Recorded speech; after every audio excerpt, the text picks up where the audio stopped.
WeatherTech Side Window Deflectors are made of a strong and flexible polycarbonate with ultra-thin precision machined flanges that are designed to slip into the window channels.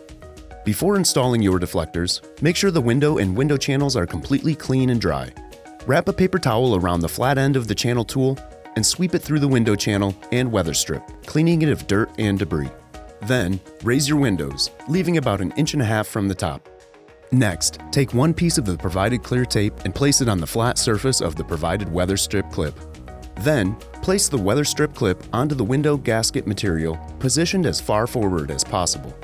It is very important that the front end of the deflector flange rests on top of the weather strip clip as you slide the machined flange into the forward window channel.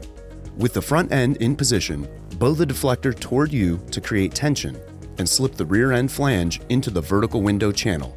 Then, working front to back, pull down and tuck in the flange up into the window channel. Once in the window channel, slowly roll up the window until it fully closes. Repeat the process on the other side, and your WeatherTech side window deflectors are installed.